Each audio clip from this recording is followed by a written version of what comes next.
Hello guys, welcome back to my channel. I hope you all guys are doing well. So today we are going to talk about this VFS process. And apart from this, I just want to discuss some important steps, important information with you guys कि process work कैसे कर रहा, क्या issue आ रहा है इसमें। तो सबसे पहले तो आपको एक चीज़ बता देता हूँ, जो मैंने अभी वीडियो बना रखी है, मॉर्निंग में लॉगिन कर रखा है। सबसे पहले अभी वीएफएस के तो स्लॉट्स ओपन नहीं है, मॉर्निंग टाइम पे होते भी नहीं है। नेशनल एम्प्लॉयमेंट के दिन में मेरे पे टाइम नहीं होगा, तो मैंने मॉर्निंग वाले टाइम पे बना दूँ सोचा। इसके अलावा आपको बताना चाहता हूँ, अगर आप मॉर्निंग वाले टाइम पर लॉगिन करते हैं तो मैंने वीडियो इसलिए बना रहा हूँ, इसमें कमेंट में आप अपडेट करते रहें। जैसे अभी बहुत लोग लॉगिन करते हैं, तो हर जना 24 घंटे लॉगिन नहीं कर सकता, जैसे 7-8 घंटे पूरा लॉगिन नहीं रह सकता, सबके वो टाइमिंग भी रहते हैं। अगर कोई लॉगिन कर रहा है, कहीं के स्लॉट अवेलेबल है, तो एक बार कमेंट्स में यहाँ पर अपडेट कर दें, ताकि कोई दूसरा पर्सन यहाँ पर चेक कर रहा, जैसे कोई दूसरा पर्सन लॉगड इन नहीं है, उसको एक रफ इन्फॉर्मेशन मिल जाए, वो लॉगिन करके पूरा चेक कर सके। इसके सबसे पहले तो आपको बताना चाहता हूँ मैं, इससे बेनिफिट होगा कि थोड़ा टाइम सेविंग हो जाएगा किसी और का, क्योंकि स्लॉट्स ओपन होते हैं क्विकली बेसिस पे, वो बुक भी हो जाते हैं सारे। अभी जैसे मैं लॉग्ड इन हूँ और मैं अपना अपॉइंटमेंट चेक कर रहा हूँ, तो मैं उस टाइम पे वीडियो नहीं बना सकता हूँ। तो मैं क्या करता हूँ, अगर कहीं के स्लॉट्स ओपन है तो मैं एक या तो पोस्ट में शेयर कर देता हूँ, या कुछ कमेंट वगैरह में मेंशन कर देता हूँ। ऐसा एक दो लोग पहले भी कर ही नहीं, मैंने देखा था। इससे ऐसा होगा कि कोई पर्टिकुलर लोकेशन में स्लॉट ओपन है तो किसी और को भी पता चल जाएगा, कमेंट में नोटिफिकेशन वगैरह आ ही जाता है। नहीं तो हम 10-15 मिनट में एक बार चेक कर ही लेते हैं कमेंट वगैरह। अगर लॉग्ड इन है तो 24 घंटे तो लॉगिन हम भी नहीं कर सकते हैं। जैसे अभी 10-100 जने 200 जने अभी लॉगिन कर रहे हैं, तो एक रफ आइडिया मिल जाएगा पर्टिकुलर लोकेशन का।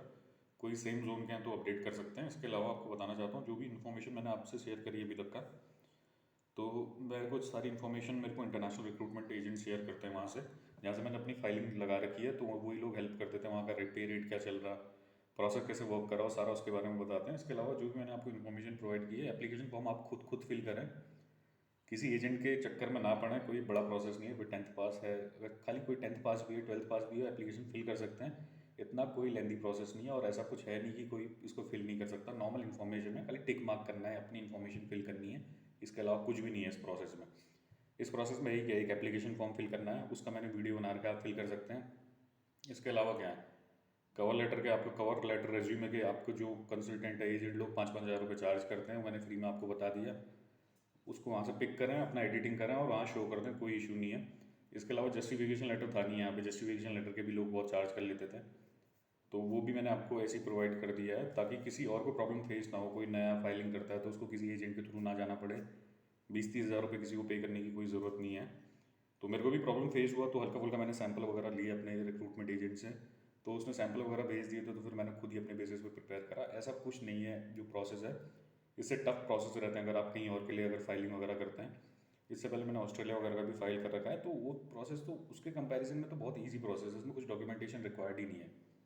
आप डॉक्यूमेंटेशन वगैरह देखें तो ना एजुकेशन का कुछ, इसमें ऐसा है कि एजुकेशन का कुछ हमको ट्रांसक्रिप्ट रिक्वायर्ड है, मीडियम ऑफ इंस्ट्रक्शन वगैरह शो करने हैं, या आपको अपने कॉलेज से कुछ बना के देना है। आपके नॉर्मल डॉक्यूमेंटेशन लग रहे, सपोर्टिव डॉक्यूमेंट में आ रहे हैं। और मैं आपको अपोस्टल कर लो इसलिए कहता हूँ, अपोस्टल का ये फ़ायदा रहता है कि जो भी जाता है, कोई श्योरिटी नहीं है कि पोलैंड में ही उसको रहना है। अगर पोलैंड के अलावा कहीं और इमिग्रेट करता है तो उस टाइम पे वो हेल्प होती है कि आपको उसमें रिक्वायरमेंट रहती है। अपोस्टल होंगे तो आपका हर कंट्री के डिफरेंट रूल्स रहते हैं। ऐसा नहीं है कि वहाँ से भी आप नहीं करा सकते, वहाँ से भी कोरियर फैसिलिटी हैं, सर्विसेज वगैरह होती हैं। थोड़ा अमाउंट आपका डबल हो जाता है, होने को हो जाता है। और दूसरा टाइम ड्यूरेशन का भी होता है, कभी कभी ऐसा होता है कि अर्जेंट बेसिस पे डॉक्यूमेंट चाहिए होते हैं, तभी रिक्वायरमेंट होती है। नहीं तो वहाँ से भी लोग पीसीसी फाइल करते हैं, इंडिया से तो होता ही है। इंडिया के अलावा अगर पोलैंड से भी कहीं और इमिग्रेट करते हैं, पीसीसी की रिक्वायरमेंट होती है, तो लोग वहाँ से भी फाइल करते हैं, ऐसा कोई इशू नहीं रहता। इसके अलावा जो ट्रैवल इंश्योरेंस है, खुद आप फाइल करें। ट्रैवल इंश्योरेंस आप खुद बुक कर सकते हैं, रेलीगेयर इंश्योरेंस है, पॉलिसी बाजार में एक फ़ोन कर लें आप, वो आपको सारी कोटेशन वगैरह भेज देंगे आपके नंबर पे। आप उनको बताएं 30,000 से ऊपर का कवर, यूरो का कवर चाहिए। इसके अलावा टाइम ड्यूरेशन 1 साल का चाहिए, उनसे बोलना, वो सब आपको प्रोवाइड कर देंगे, ऐसा कोई इशू नहीं है। डमी टिकट लेना आप ऑनलाइन, मैंने एक वीडियो बना रखी है कैसे बुक कर सकते हैं। अगर आपको फिर इशू फेस हो रहा है तो मेक माई ट्रिप में देखें, अगोडा में देखें, बहुत ईजिली बहुत पीएचयू टिकट होता है, बुक हो जाता है, ऐसा कोई इशू नहीं रहता। इसके अलावा तो कोई प्रॉब्लम फेस नहीं होता। एप्लीकेशन चेकलिस्ट में यही क्या चीज़ है, एक आपका रिज्यूमे है, एक आपका एप्लीकेशन चेकलिस्ट आपको फिल करनी होती है, उसकी भी वीडियो बना रखी है, एप्लीकेशन फॉर्म आपको फिल करना है, और बहुत इजी प्रोसेस है। बैंक सर्टिफिकेट लगाना है, बैंक स्टेटमेंट लगाना है। बैंक स्टेटमेंट, जिसने बैंक स्टेटमेंट मेंटेन कर रखी है तो वेल एंड गुड है, 3 महीने पहले की। अगर किसी ने बैंक स्टेटमेंट अगर मेंटेन नहीं करी तो then they can go for bank certificate. Bank certificate में ऐसा होता है, अभी आप डिपॉजिट करेंगे, शाम तक आप निकाल सकते हैं उसमें बैंक सर्टिफिकेट, या आप नेट बैंकिंग से निकाल सकते हैं, आप वहाँ पे जाके बैंक सर्टिफिकेट ले सकते हैं। अगर किसी में बैंक सर्टिफिकेट नहीं है, जैसे ऐसा होता है कि बैंक स्टेटमेंट जिसने मेंटेन कर रखी है वेल एंड गुड है, अगर जिसने बैंक स्टेटमेंट मेंटेन नहीं कर रखी तो देन दे कैन गो। आपको अभी जैसे मेरी रिक्वायरमेंट, मैंने बैंक स्टेटमेंट मेंटेन नहीं कर रखी, तो मेरे पे एक ही ऑप्शन है कि मेरे को बैंक सर्टिफिकेट में शो करूँगा, अपने अकाउंट में डाल दूंगा 3 से 3.5 लाख रुपए, तो उसके बेसिस पे मैं बैंक सर्टिफिकेट ले लूँगा। और जो अमाउंट है 300 से 350 euro, 3,000 to 3,500 euro standard amount है, जो वहाँ के कंसल्टेंट कहते हैं, इंटरनेशनल रिक्रूटमेंट कहते हैं कि अगर इतना आपको अमाउंट शो करना होता है अगर आप थर्ड नेशनल कंट्री से आ रहे हैं। इसके अलावा अगर आप शैनगन वीज़ा लगाते हैं तो उसमें तो खैर 2 लाख रुपए में भी लग जाता है, बहुत लोगों को ऐसा होता है कि 2 लाख के अंदर हो जाता है।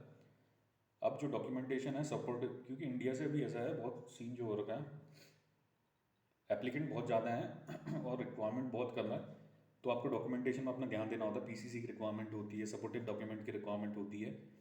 भले भले ही ऐसा हो रहा है कि जो आपका एक्सपीरियंस सर्टिफिकेट वो लोग नहीं लेते वहाँ पे, जो आपके सपोर्टिव डॉक्यूमेंट है उसमें कुछ चीज़ें बाहर कर देते हैं वो लोग, और आप फाइलिंग करने भी अगर वहाँ पर अपने डॉक्यूमेंट सबमिट करने जा रहे हैं तो पूरा देखें वहाँ पे और सारे डॉक्यूमेंट अपने सबमिट कराएं। अदरवाइज ऐसा होता है कि थोड़ा इशू ये आएगा कि आपका रिजेक्शन आ जाएगा। वहाँ मेक श्योर करें जो भी डॉक्यूमेंट चेकलिस्ट में रिक्वायर्ड हैं तो उनको वहाँ पर सारे, अगर आपको अपॉइंटमेंट मिल भी जाता है तो सारे वहाँ पे उनको सबमिट कराएं। अगर वो मना कर रहे हैं तो उनको बोलो कि आप रिटर्न में मेंशन करके दे दें, अदरवाइज अपने सारे डॉक्यूमेंट अगर आप लगाएंगे तो श्योरिटी है कि आ जाए, कोई ऐसा इशू नहीं है। और उसके बाद 10 नंबर पे बुक अभी इशू आ रहा है, 10 नंबर का भी आता है, तो ये पूरा इंटायरली डिपेंड करता है जो इमिग्रेशन ऑफिसर है उनकी रिक्वायरमेंट पे। ऐसा नहीं है कि इसकी फाइलिंग बहुत तकड़ी है, फाइलिंग भी मैटर करती है।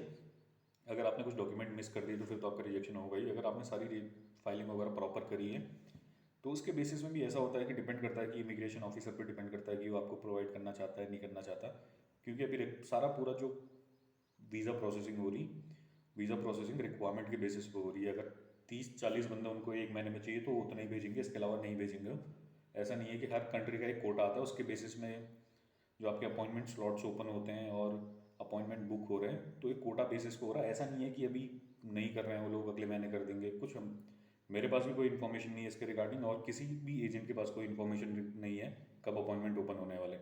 कोई ऐसा वी के अंदर टच में नहीं है, किसी को भी कोई इन्फॉर्मेशन वो लोग प्रोवाइड नहीं करते। एक तो खाली रफ आइडिया, अगर मैं बोल दूँ अब 20 तारीख को खुलने वाले हैं, 30 तारीख को खुलने वाले हैं, तो ऐसा कुछ नहीं होता है।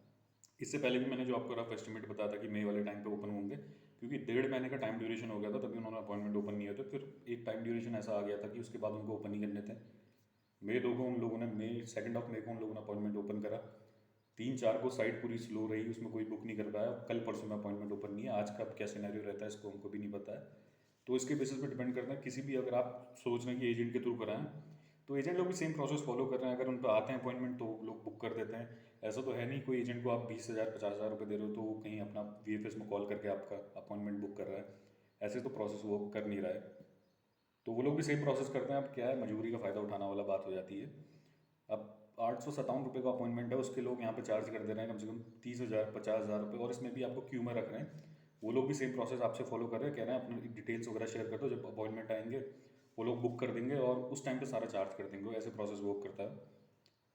तो इस स्कैम से बचें खुद ही आप लोग। मेरे को पता है कि मेरे को भी प्रॉब्लम फेस हो रहा, 2 महीने हो गए अपॉइंटमेंट नहीं मिला है, तो सब लोगों को इशू फेस हो रहा, सब भी पे, सबको मतलब ऐसा सीन हो रहा है। सो आई जस्ट वांट टू से हैव सम पेशेंस। ओपन होंगे तो सब लोगों के लिए ओपन होंगे, आप भी बुक कर सकते हैं उस टाइम पे, ऐसा नहीं है। और बाकी तो खैर किस्मत पर डिपेंड करता है। अगर आप सोच रहे हैं कि आप पेमेंट करके कराएं तो करा सकते हैं, अगर आप वेट नहीं कर सकते देन मेरे को लगता नहीं है। अगर 50,000 रुपये अगर आप पेमेंट कर रहे हैं अभी और उसके बाद अपॉइंटमेंट का बुकिंग ले रहे हैं, न्यू दिल्ली लोकेशन और साउथ जोन की अपॉइंटमेंट बहुत एक्सपेंसिव होगी अभी, क्योंकि ओपन नहीं है। बैंगलोर का ओपन हो रहा था कुछ टाइम पहले, तो उसका भी बहुत एक्सपेंसिव सेल आउट होगा। श्योरिटी है नहीं इसके अलावा। अगर आप 30-50 हज़ार रुपये की अपॉइंटमेंट ले रहे हैं उसके बाद भी तो पॉसिबिलिटी है कि आपका रिजेक्शन आ जाए। और ज़बरदस्ती प्रोसेस को एक्सपेंसिव ना बनाएं, बहुत ईजी प्रोसेस है। अगर कोई अपने हाथ से खुद अपनी फाइलिंग करता है तो अप्रॉक्सीमेटली 1,20,30,000 रुपये के अंदर सारा प्रोसेस पूरा कंप्लीट हो जाता है। और लोगों को वीज़ा मिले भी हैं खुद फाइलिंग करके, और इंटायरली आप पे डिपेंड करता है। अब आप देख लें जो भी आपका, जो आपको सही लगे। अगर आप पे कर सकते हैं तो then go for this thing, आप एजेंट से बुक करा लें। और फिर फाइलिंग वगैरह भी आप एजेंट से एक बार चेक करा लें अगर आप कराना चाहते हैं तो। अदरवाइज़ आपको अपने पैसे वगैरह सेव करने हैं तो देन आप यहाँ पे चेक कर सकते हैं, आपको सारी इन्फॉर्मेशन शेयर करिए। इसके अलावा कुछ मेरे को ऐसा है नहीं कि अब इसमें कुछ ऐसी इन्फॉर्मेशन है नहीं कि मैंने जो, अगर VFS जो भी आप डी कैटेगरी के लिए जा रहे हैं एम्प्लॉयमेंट वीज़ा, उसमें कुछ भी इन्फॉर्मेशन मिसिंग नहीं है। अगर आप खुद फाइल करना चाहते हो तो कर सकते हैं। तो सारी इन्फॉर्मेशन मैंने इसमें मेंशन कर दी है। इसके अलावा आपको ये बताना चाहता हूँ कि अगर आप आज अपॉइंटमेंट बुक करने वाले हैं तो अपनी सारी इन्फॉर्मेशन इसमें शेयर करते हैं ताकि दूसरे लोगों को भी एक इन्फॉर्मेशन मिल जाए। तभी ये वीडियो बनानी थी। अगर कुछ अपडेट आता तो 3 बजे के टाइम पे कुछ अपडेट आपको प्रोवाइड कर दूंगा, अदरवाइज फिर वीडियो नहीं बनाऊंगा आज। Thank you guys, have a nice day, good morning.